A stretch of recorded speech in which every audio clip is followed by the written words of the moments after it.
Aloha, my name is Julie Mitchell, and I'm the Executive Director at ikahi Mediation Center. Welcome to our Finding Solutions, Growing Peace Brown Bag Lunch series. ikahi is a nonprofit community mediation center. We serve East Hawaii, and we're one of 5 community mediation centers in the state. We started out in 1983 as a program of the Island of Hawaii YMCA, and then in 2006, we became our own independent nonprofit. Our mission is to empower people to come together, to talk and to listen, to explore options, and to find their own best solutions. And to achieve this mission, we offer mediation, facilitation, and training, like today's talk, to strengthen the ability of diverse individuals and groups to resolve interpersonal conflicts and community issues. This Brown Bag Lunch series is held every third Thursday at 12 noon on Zoom, and you just need to register on Eventbrite each time to receive the Zoom link. I thought I'd share 2 exciting events that we have coming up. One is what we're calling our fundraiser. The Hilo Orchid Show Gala Preview Party is a week from today, Thursday, July 28th. It's from 6 to 9. It's at the Edith Kanakaole Stadium. The Hilo Orchid Society runs a 3-day show and sale, and the night before, they are kind enough to allow us to hold a fundraiser that benefits both us and them. And it's a really great event. We give you a wine or beer glass. You can go fill it up. You can get food and drink. You can enjoy music. And if you're an orchid lover, it's the first chance to buy and see the show, and the vendors are there that night. And I'm going to put a little blurb about it, including a link to tickets in the chat box in case you're interested in that. We still do have tickets and tables available. The other thing I wanted to share with you is we have started a series of 8 trainings with Sylvia Dolina, who was a speaker on our Brown Bag series not too long ago. She is an amazing trainer as well as a leadership coach. She's worked with Fortune 500 and Fortune 100 companies, including she worked for 18 years with Hewlett Packard. And she is doing a really great series with us. The next thing she's doing for us is a training called $1 Million Communication for $1 Million Results.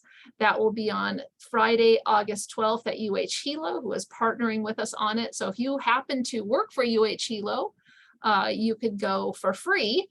If you are a public member, we have a nominal fee for it. It's a day-long event, and it includes coffee, tea, and pastries in the morning. So I will also put information on that in the chat box in case you'd like to join us. At the end of our talk today, we are going to ask if you would please click into the chat box survey to fill out a short questionnaire. The evaluation results help with our grant funding for this series. And if you could please take a minute to do that before you leave today, I'd really appreciate it. I also will be sending an email out with a link to this video, as well as the slides that Tim presents. And I will put the evaluation link in there as well. Occasionally, we've had people tell us they're not able to use the one we put in the chat, so we like to give it a second time as well. And if you like the talk today, please come to our next one. We are going to have on August 18th, Anne-Marie Smoke. She is going to be speaking on communicating with empathy, the path to seeing more deeply. And I will also put that in the chat as well. So lots of things in the chat if you want to click in and sign up for anything. Okay, so without further ado, let me introduce today's topic and speaker. I am pleased to present Tim Hansen, speaking on Indigenous Dispute Resolution Practices from around the world. Tim he's an LCSW. He's worked with victims, offenders, and communities for over 30 years. He holds an MSW from UH Manoa and a BA in Psychology and Speech Theater Arts from the University of Minnesota, Winona. He was previously the Restorative Justice Program Manager at the Hawaii County Office of the Prosecuting Attorney. He has been adjunct faculty at UH Hilo in the Sociology and Political Science departments, and he is currently an executive assistant to the mayor. Tim, please take it away. Hey, aloha, welcome everybody. Wow, you've come to spend your lunch hour with me. I'm so touched and humbled by that. So mahalo to each and every one of you. I'm going to do a share screen at this point. And am I still being offered that option? I am. So hang with me as we go through some of our points. So excited to be part of this brown bag series. And it's been a little bit of a struggle for me getting ready for this, and I'm going to share that a little bit. But I really do want to honor appropriate protocol in regards to introducing myself. So in regards to who am I? I am the 9th child of Bernadette and Charles Hansen. My parents had 10 children, and there I am towards the bottom of that all. I'm a Minnesota farm boy. My people are really people of the land, people of the Aina. My ancestors hail from the Scandinavian countries, from Denmark, Norway, and Sweden. Hansen with an E-N is Danish. And so feel a connection particularly to that area of the Scandinavian, Northern European area. My grandparents came to the Great Plain region of the Midwest in the mid to late 1800s. They left the homeland in search of a better life. And they farmed and grew crops along with growing a lot of children. And my ancestors, 14 children at a time, it seemed, my great-great-grandparents, they were all very, very busy. But I also need to acknowledge that the land that my ancestors found themselves on in the Midwest was actually land that was taken from the Sioux Nation, from the Dakota, and from the Ojibwe people. And they were homesteaders and found their way onto the Great Plains that were previously used as the summer grounds for the indigenous peoples of the Midwest, because the Great Plains are where the deer and the buffalo roamed, and but was also very familiar to my great-great-grandparents coming from the Scandinavian region and Northern European as well. Hawaii Island is now my home, and I really want to take a moment to acknowledge and honor the original caretakers of this Aina, specifically the A'apua'a of Hilo, which is where my hale sits. Since the fall of 2008, I've been blessed to call this area home. My husband and I arrived here in maybe in search of a better life in a way, but also feeling a strong connection and pull. Our hale sits on the slopes of the Mauna, and incredibly blessed to have a east-facing view. My screensaver behind me, or the picture, is actually a sunrise taken from my lanai. I feel blessed to watch and to welcome the sunrise over the ocean in the morning. And our hale sits where the egrets that come up from Keaukaha along the ocean shore fly up over our house at daybreak to go to their day grounds of eating and wherever they go up the Mauna. Our hale is also surrounded by incredible fruit-bearing and food-giving vegetations and trees, and just feel really thankful for the avocados, the amazing oranges, and other yummy stuff that nourish us here as well. So with that protocol, really, my introduction, let me just say that I try to really be mindful and embrace a sense of purpose. Why am I taking up this space and time here on this planet with the rest of you? And I really have focused in that my purpose is to see good come from bad. And that's not Pollyannish, like, oh, just make everything happy and good, but truly, how do we grow from our challenges? A few years ago, I did a brown bag session on PTSD, but not the way you might think about it. PTSD meaning post-trauma strength and development. How do we grow stronger and develop further in regards to the challenges, the violence, the trauma that our life often faces? That certainly has been a lot of my journey. and is the perspective that I embrace in regards to getting through life, really looking for those growth opportunities. When coming here to this island, I worked for Coordinated Services for the Elderly for several years. And then I worked with the prosecutor's office for about 9 years, developing our restorative justice program, which gave me a very direct opportunity to help people struggling because of crime, victims of crime, and also those that perpetrated crime, an opportunity to come together and hopefully learn and grow from that experience in some sort of positive way. Just a few months ago, I jumped over to the mayor's office as an executive assistant, and I continue to live out what I see as my purpose, serving our island community, trying to help to see good things come out of challenging situations. I also teach up at the university. I'm a lecturer. I just teach one class each semester. I absolutely love teaching, helping to pay it forward into the future generation. And this past spring, I took on the challenge of creating a new course. And that new course is about Indigenous conflict resolution practices from around the world. And when I began that journey, I didn't recognize the full challenge of what it would maybe bring for me. But I do want to share some of what I've learned specifically about some of those practices. But also, let me just say that the struggle is real in regards to, who am I? Who is this white guy talking about Indigenous ways? What right do I really have to talk about Native American or Hawaiian ways or from Indigenous cultures all around the country? And so I embrace that by realizing that I need to recognize my own people, which is part of the protocol in the introduction that I did, people of the Scandinavian countries, and my place in regards to being firmly connected to the Aina with generations of farmers in my past. But also recognizing that my peoples have been conquerors and settlers and colonizers of different places as they've moved around. And we as humans have a tendency to do that. Yeah.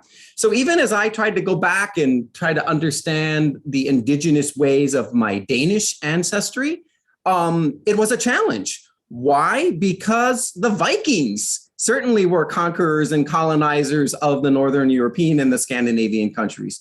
So a lot of my Indigenous ways of my people is sort of lost. I've been able to learn some things, like the Danes were typically either happy Danes or sad Danes. I think I come from some of the sad Dane lineage, but I try to embrace the happy Danes. The sad Danes kind of saw life as a struggle and weren't really meant to be happy, where the happy Danes were sort of like carefree and whatever, let's try to just make it through the day. But the Vikings came in with their own culture, with their own justice ways. And what I found interesting about looking at the Vikings and their kind of Indigenous practice ways is that how they settled disputes within their own villages, within their people, differed a lot from how they dealt with conflict and disputes in their other colonized settlements in places. And I think that's also true of our human experience as well, that we have a tendency to treat, quote, our own different than we treat the other. And that's something to be mindful of when we think about different Indigenous practices. I do have to say that I feel incredibly blessed to be kind of a carrier of knowledge when it comes to Indigenous ways that have often been forgotten, lost, or stolen. And so in my 30 years of kind of embracing and learning about various Indigenous cultures and practices, I'm very intentional to seek permission from those that I've learned from. And I have learned from an incredible number of people, a lot of teachers, and over the last several years, students at the university have certainly been my teachers as they've written papers and done presentations on Indigenous conflict resolution practices that they themselves come from or that their ancestors experienced. And part of the challenge that I give the students is, if you can't find anything in writing, go talk to grandma and grandpa. Go talk to the elders back in your villages or on your islands, and try to bring some of that knowledge forth. So I really want to acknowledge I'm not an expert in any of these fields. I feel more like I'm kind of a carrier of that knowledge, and that is some of what I want to be able to share with you today. So I know that introduction took a long time, but as I really struggled, even this morning, in regards to doing this presentation, that's really what came to me, is that I needed to spend some time covering that information even before I went into sharing about some of these practices. The other thing that I felt was important is to talk about kind of our basic human response to conflict. Because I can talk about these indigenous ways from all around the globe and the similarities and the differences, but really it comes down to, what is this mammal, this human body programmed neurologically in regards to how I handle conflict, how each of us handles conflict. So the neuroscience is pretty amazing in regards to what our reactions might be in particular situations. Many of us are familiar with fight, flight, or even that concept of freeze. There's some interesting research going on in regards to fawn or fawning, and that's sort of that sense of wanting to cuddle up close to the threat, to become friendly and to kind of fawn over them in hopes of surviving a potential attack. So again, we're programmed in these very interesting ways in regards to surviving, because our basic instinct is to survive and to make more of us, to grow into the future, yeah?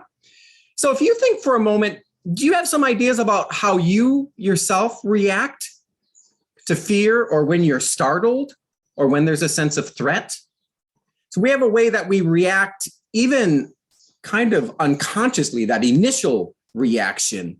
And then there's times when our frontal lobe of our brain, that more developed part of the brain, kicks in and helps us to be much more rational in our assessment of the situation. But that initial response is pretty amazing. And I've learned that about 10 to 15% of people actually freeze. And this is research that has come kind of out of mass shooting kind of situations, where there is a percentage of our fellow humans that will just simply freeze. And unfortunately, they are the easiest targets, right? They're the ones that are going to get shot first. But it is kind of a neurological programming that sometimes just kicks in, and we might just freeze. I don't know if any of you have spent time looking at the fainting goat video. I want to put it on for a moment because it is rather hilarious. And it also really shows a wired-in response that that we often have when it comes to our reaction to threat. So bear with me for a few minutes and just take a look at these guys.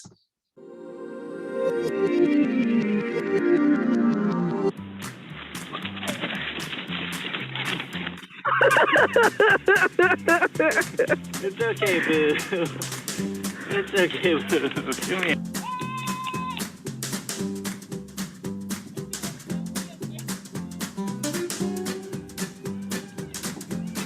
Come here. All right, good.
let's get Boo out.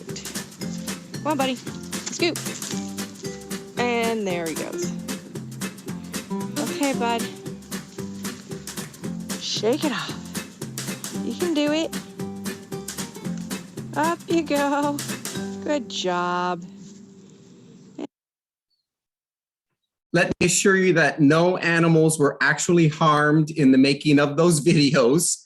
And what I think is so interesting to kind of see is that it's a wired in response that for this particular breed of goat, that when they're stimulated either by fear or even by excitement, they can get excited, and then their body just dumps a massive amount of adrenaline that makes all of their muscles stiffen up, and they just keel over. But within a few moments, they kind of recover, and they're okay.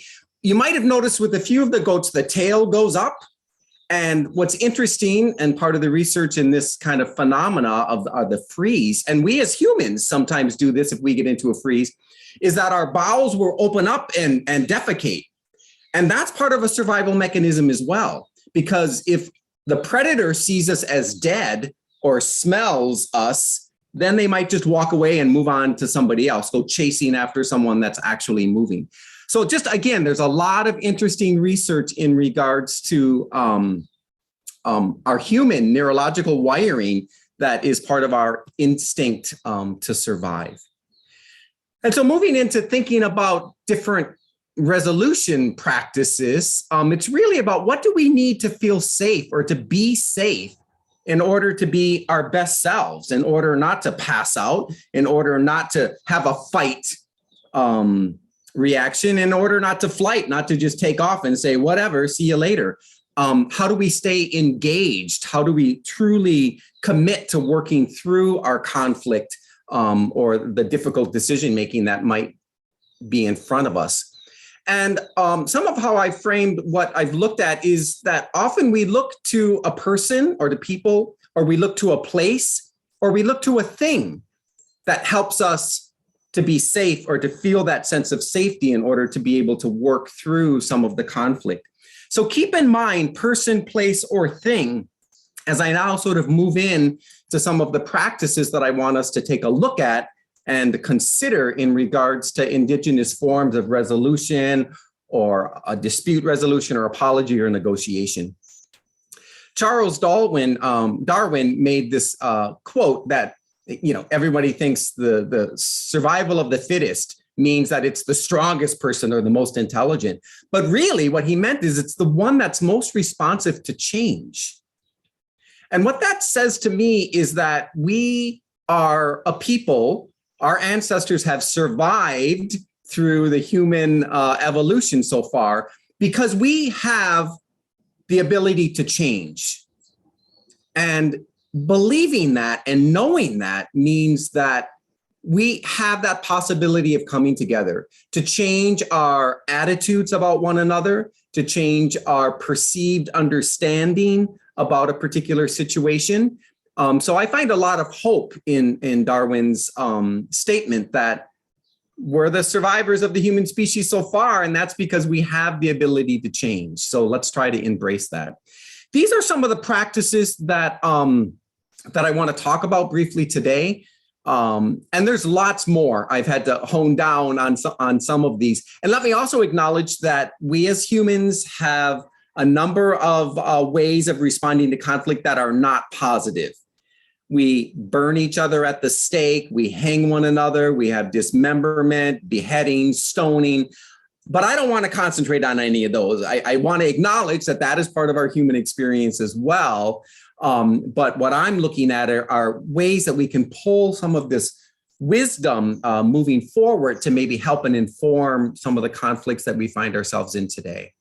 So practices that I want to touch upon is, of course, Ho'oponopono, Va'a, and I want to, look at and honor those Indigenous ways across these Hawaiian islands, as well as across the Pacific, the use of Ifoga, kava ceremonies, the use of stone money, and then also move beyond the Pacific Islands and talk about Native American circles, the Maori peace conferencing, and even Uganda bush judges, and a couple of others. So acknowledging my teachers in regards to Ho'oponopono, a lot of the initial research and understanding came from Dr. Manulani Myers, who teaches at the university and is well-traveled. And I believe she hails from Big Island, actually. Kumu Auntie Aloha, who lives Keokaha, has been instrumental in also teaching me about some of the practices of Ho'opono. And my current kumu is Lahela Rachel Cruz. I'm part of a Ho'oponopono cohort that's been meeting over the last couple of years, helping me to deepen my understanding of Ho'oponopono. That practice really does differ from island to island and even from district to district. But traditionally, it really was kind of reserved for families as a way of dealing with and resolving conflict within family units, but it can be used in the broader community as well. It's been kind of commercialized and stolen and is being used all across the world. And it's kind of been dumbed down, if you will, to just simply a mantra that says, you know, I love you, I'm sorry, please forgive me, thank you. But the work is a lot more than just a mantra of kind of stating those phrases. It's about creating a space and time for people to be able to come together to talk openly and honestly about the conflict that's going on. It's typically led by a ka'u, an elder or a trusted member of that family or within the community, and they take on a great role of responsibility to prepare the people to be able to come together, to talk openly and honestly about the conflict, and then to try to find the way for resolution. Apology is really important, as is forgiveness. So forgiveness is really an expectation. And that comes from the reality that conflict is a shared experience amongst everyone.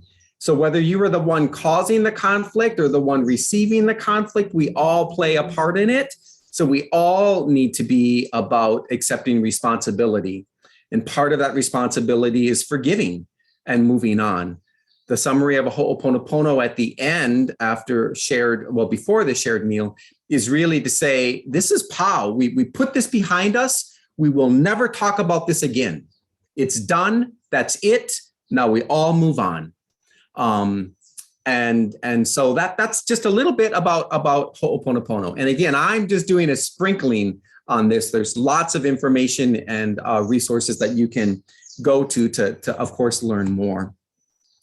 Awa or kava ceremonies are really a Pacific Island practice that's done here in Hawaii as well as other places across the Pacific. Kava, if you're not familiar with it, is a plant, a medicinal plant, and the root is taken and is pounded and water is added and then you can drink it. And it is well, it numbs you. When I've had kava, and there's kava bars, you can Hilo and other places you can go and try this. It really starts to numb you from the lips to the tongue to the throat, and the whole digestive system sort of slows down. It doesn't mess with your mind. It's not like getting drunk or getting high or anything like that. It's about just a muscle relaxant. It's an incredible muscle relaxant. But kava ceremony, when it comes to building community or addressing a dispute or making decisions, it's a very ritualized experience that the leader will take. The seating arrangement of where individuals are seated around the kava bowl, who and how is served the kava and at what time and during the ritual are all really structured and can be informed by the conflict or the people that are involved in it. So it's used in many different ways. But again, it's a ritual and it's a thing in regards to helping people to move beyond conflict and disputes that they might be experiencing. Va'a was a practice that I learned from Kumu Mahelani Kaumo'o, who passed this last year. And I'm so thankful to her for teaching me and telling me about this practice. Her grandfather was a practitioner of Va'a in the Kalapana region of Big Island. But again, it was a practice that was done and is done at various places across the Hawaiian Islands. Very interesting practice in that if two people are having a dispute that they cannot settle, and it's hakaka that's causing problem in the broader community, those two individuals are placed in a canoe, in a va'a, in a canoe. And they are told to lay down in the canoe, and then without a paddle, they are pushed out into the bay, pushed out into the ocean. And the instruction that they're giving is you two need to work this out. You need to get past this conflict. And we will know that you've resolved this by you both sitting up in the canoe. Now, if only one of you sits up, it's not done. So both of you have to be in agreement that this conflict is pau, that this conflict is done. It's communal in that the community gathers on the shore, on the beach, and they are beating the drum, and they may be chanting, and they're basically letting those two individuals in the canoe know, we're with you, we're supporting you, but you guys got to figure this out. Let us know when you figured it out. And when they both sit up, then community swims out or grabs other canoes and goes out and gets them and brings them back to shore. And then the conflict is done, no more. So some people have said, well, what happens? Where does the canoe go if neither person sits up or if both people don't sit up? Well, mythology or tradition would tell them you go to Tahiti. The canoe is going to float to Tahiti, where who knows what is going to happen to you. And I've spoken to children, or people who, when they were children, put in Va'a ceremony, that was just the scariest thing to them. It was like, we've got to make a decision before we float off to Tahiti and then we're dead. So again, it was just sort of framed in that sense. But the expectation was these two individuals are going to work it out. Community is there waiting for them. But the canoe was instrumental, as was the gathering of community at the shore, chanting and letting them know that, again, that they're there with them. In Chuuk, there's a variety of different practices, and Buster Fritz, who was a student at the University of Hilo, an incredible young man, taught me about some of the practice in Chuuk around some of their traditional justice ways. Specifically around a criminal act or a harm that was done, the offender, the person who did the harm, sends a messenger to the chief of the victim's clan. So again, now we're involving leaders, elders, respected individuals in the community to begin help to resolve the conflict. The meeting would typically happen in the victim's clan member's house. And the person who did the harm arrives with members of his clan. Typically, they're crawling on the ground, and they're crawling as a way of being humble, to show shame, and to also show respect for the high chiefs that might be involved. The offending clan members would bring food and gifts as offerings of reparation. And then inside the meeting house, representatives of the person who did the harm would begin speaking, and someone that would be giving a kind of a rehearsed, an important speech about humility and the sorrow for the act that happened.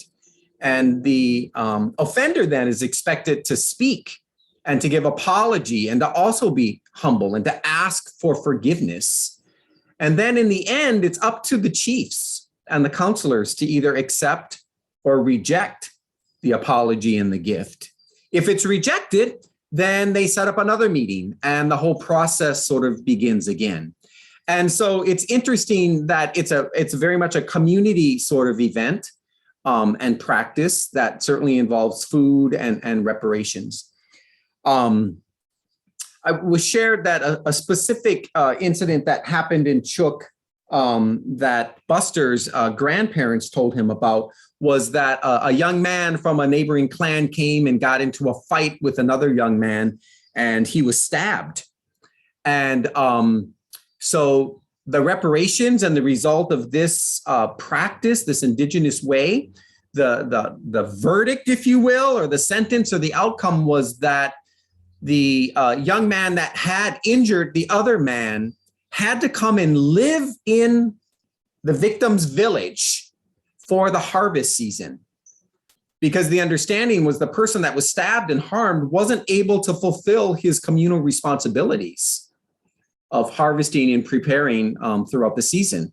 So the person who caused the harm had to come and do that part for him until he was healed. So again, direct kind of reparations and accountability in regards to that practice.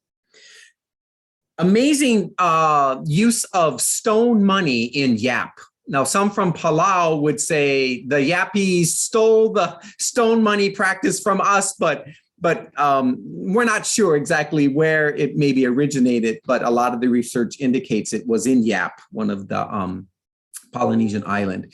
Interesting practice in that if there's a dispute or harm that's happened, that the reparations is done through the exchanging of stone money. These are massive, heavy stones that have been carved out. These have been passed around for many, many, many generations. It's not only the largest one that has the most value, it's also the oldest one. And the history is tracked.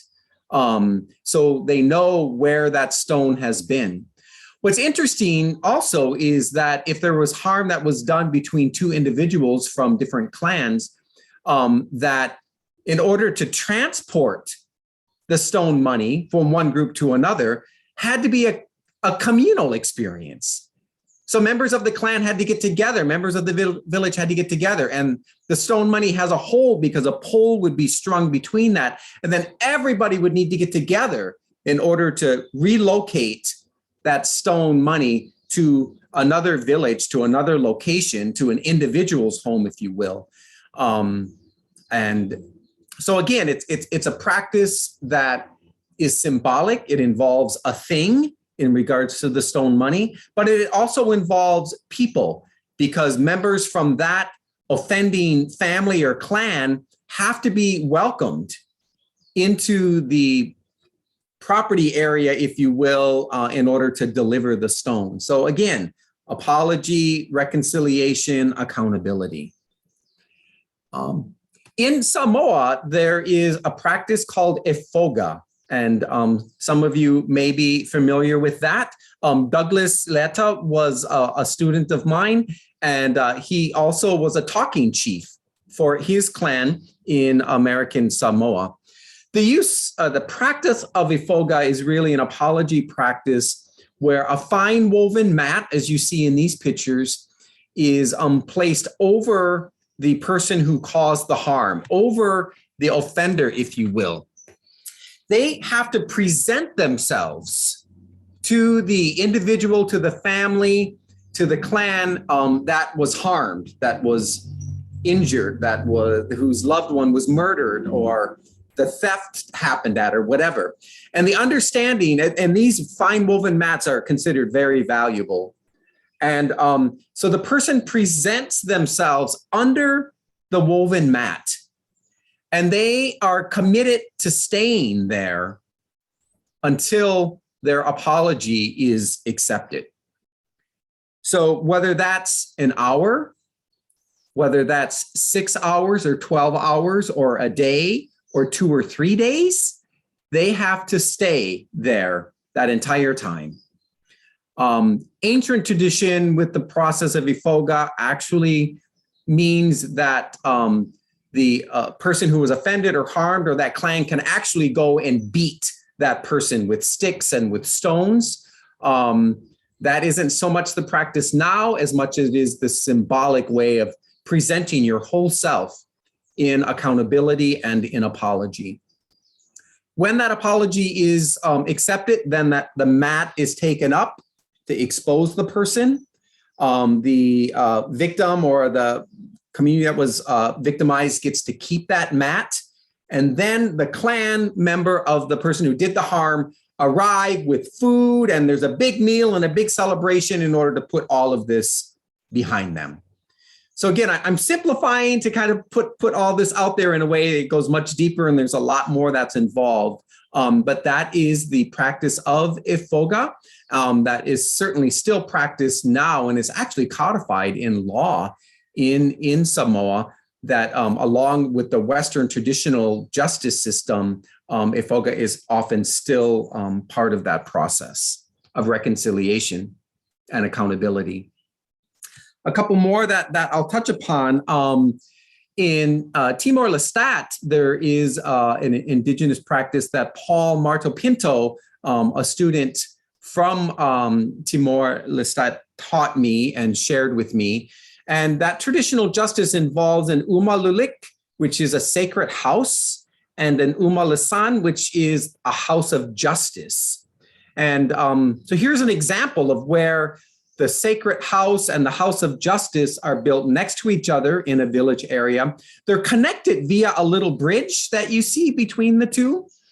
And this is the place where important things happen. It is the place where marriages take place. It is the place where separation and divorces take place. It is the place where abuse is talked about, and theft and murder, domestic violence. All of those things are brought into these structures as a place to talk about. There's an opening, statements are made.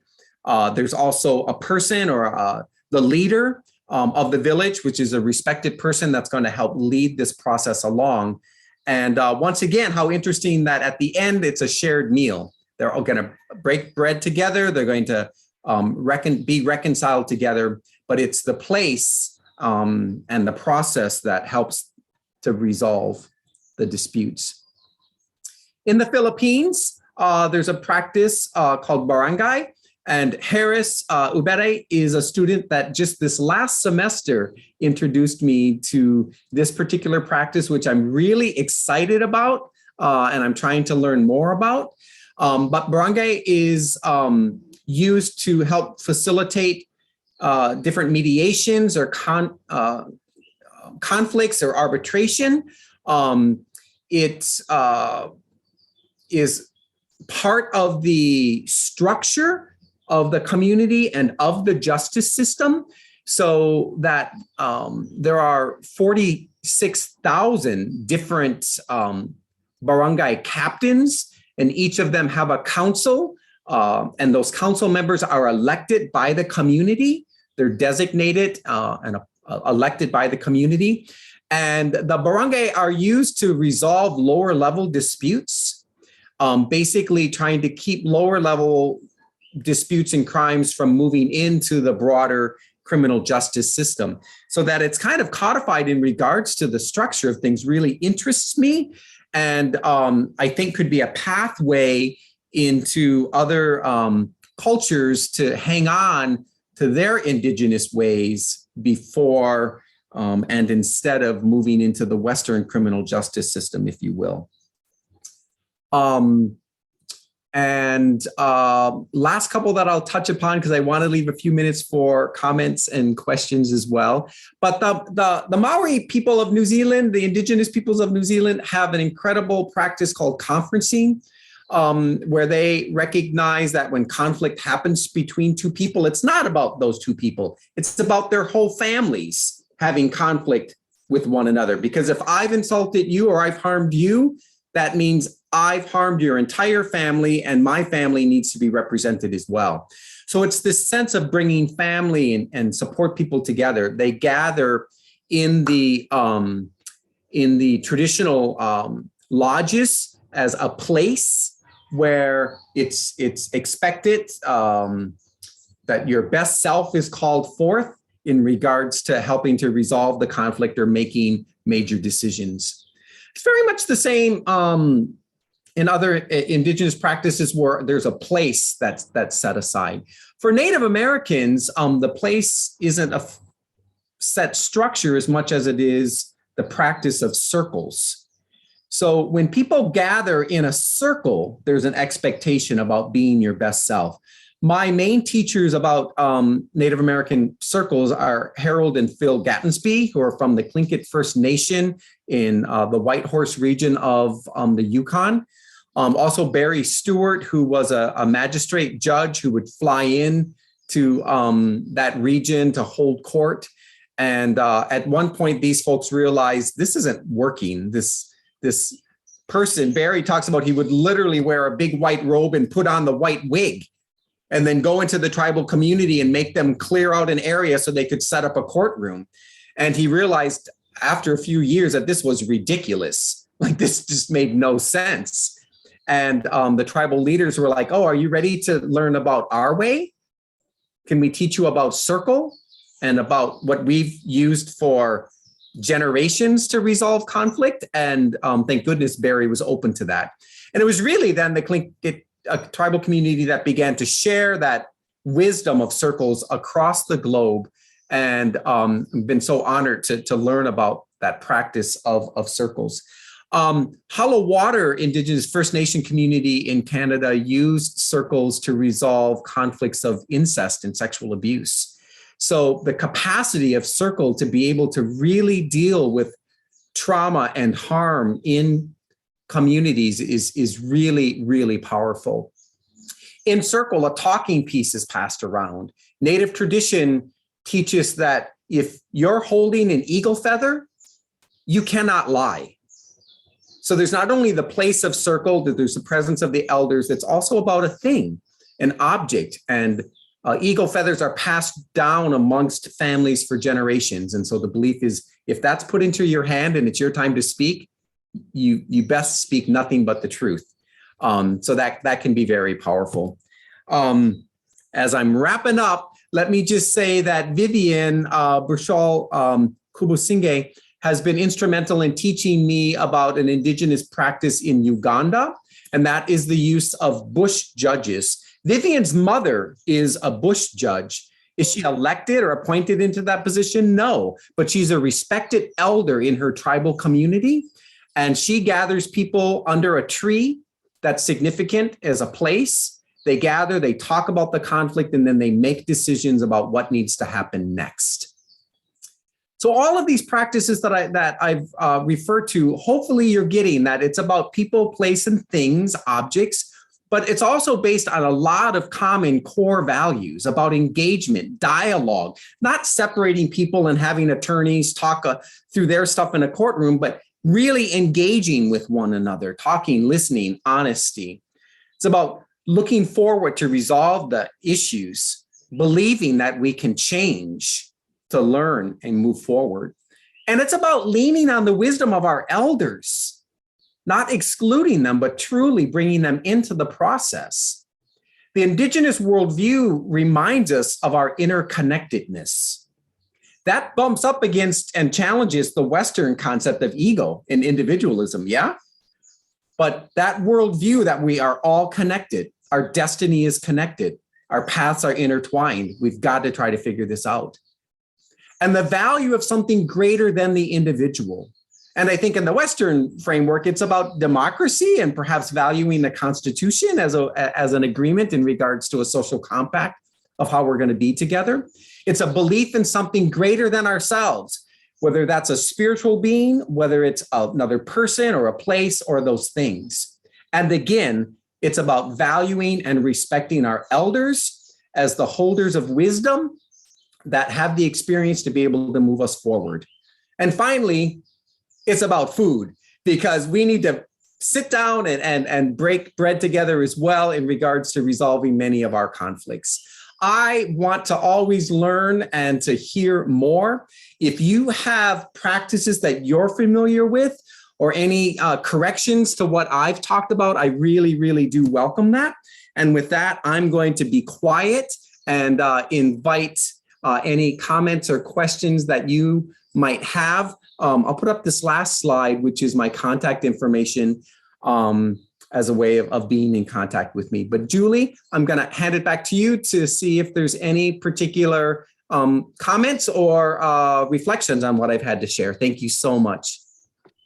So folks, if you have any questions or comments you want to share with Tim, you can either type them in the chat or you can just unmute and ask them. And alternately, we can't really see everyone. If you want to raise your hand, you need to do this raise hand, which pops you to the front and we can see that you want to speak.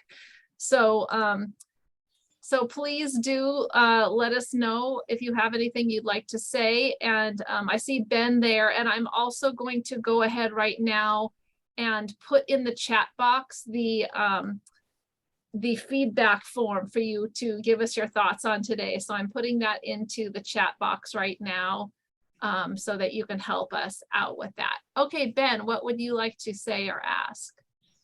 Tim, I just wanted to note that the Huna prayer thing really came from Max Freedom Long, and he made up something that a lot of people don't think's Hawaiian related called Huna. And most practitioners I talk to think that's pretty bogus. It's not really related in any sense to any Hawaiian traditional practice. And so when I have students, my students look up Ho'oponopono, I always warn them, you know, if they've got as you say, a mantra, that probably ain't it. The other thing I wanted to mention is the New Zealand conferences are occurring similar in Hawaii called Ohana Conferencing. And it's the same idea. Lori Tochiki ran it for a while. I'm not sure who now. And it's the whole idea of the family needs to involve, including Hanai family and relatives and whatever, particularly dealing with child placement and other things like that. So good practices that you've indicated. Thanks, Ben. I really appreciate you noting how really the Ho'oponopono practice has been commercialized. People are making a lot of money on the mainland, bringing people into sessions and training. It's a sad reflection of often what we do with some of these indigenous practices. And yes, the Maori conferencing models with family group decision making within child welfare. And it is part of the model that we developed here on this island in our restorative justice conference. We call it victim offender conferencing, but conferencing being that main practice of bringing people together. So yes, thank you so much for those comments. Okay, Other comments, let me see. Somebody is just sharing other types of resolution. So one person was writing nonviolent communication as well as restorative justice.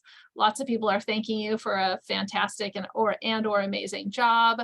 I have a question here saying, do you see one of these indigenous practice helping to resolve the TMT conflict? Oh boy, it's a tough one, certainly. But I think keeping in mind the importance of place and people, it's about trying to identify the right people to have as we come together. I think that we would be amiss not to use Ho'oponopono as the indigenous practice of the Hawaiian lands and peoples to help resolve that in some sort of way. The difficulty, as I've waded into those waters very carefully, is that there are certainly a number of people that claim to be the spokesperson, and whether that be on the astronomy side or whether that be amongst the Hawaiian population peoples or amongst the Hawaii county or the state, or so clarity around who needs to be at the table. But I do find hope in that possibility. Okay, we have another question saying, can you give an example of what one can do for themselves when there cannot be a mutual resolution? Well, I think I would bring us back to the very first set of slides in regards to our human reaction to conflict or threat or challenge. Think about the fainting goats. So what is it that's standing in the way of that resolution? Is it our own individual reaction? Is it the other person's reaction? Somebody's not feeling safe in that situation. So other things are being triggered. And you know what? Sometimes we do need to walk away from situations in order to move forward in our own growth and in our own well-being. Okay, a couple more things in the chat. Let's see. Briefly, how is Ho'oponopono different by island? So, you know, when I first came here, I was a little stuck in my Western thinking. So I thought, I'm going to learn all about Ho'oponopono. And I thought, now I got it. Good. Check that off my list. And then suddenly I talked to other people and they're like, what? That's different. It may be around the ritual. It may be around who's involved. I know some Ho'oponopono practitioners who say that people can only talk to them, that all conversation and words need to be directed to the kahu that's in charge of it. Other practitioners will say, no, don't talk to me. You need to be talking to each other about this. So some nuanced difference in regards to some of the training. Like in many practices around the world, some hold very strictly to a particular regiment of what needs to happen when. Spirituality is certainly a part. So pule, the use of prayer and how that's incorporated can be an important difference as well. So there's just a lot of nuances from island to island, region to region. And then there's a comment and a question from the same person, James. He's saying the UH Manoa Filipino and Philippine program covers barangays, forgive me if I'm mispronouncing that, both as social groupings and historically as travel units in some of their coursework for folks interested in learning more. And he's also asking, how do you see bad faith approaches, for example, no interest in resolving or compromising, being addressed with some of these traditions? You know, it kind of, to me, it comes down to that Indigenous worldview of the importance of interconnectedness in community. So if, say, in Ifoga, if somebody's been under that mat for days and they're going to die or something, then a chief will come in and say, on behalf of the community, I accept your apology. So sometimes others have to step in to create that space and recognize that community harmony is also important. And I sometimes struggle with that sometimes the stance of the victim maybe isn't honored in the same way because the importance of community might override where that person is in their inability or in unwillingness to forgive or engage.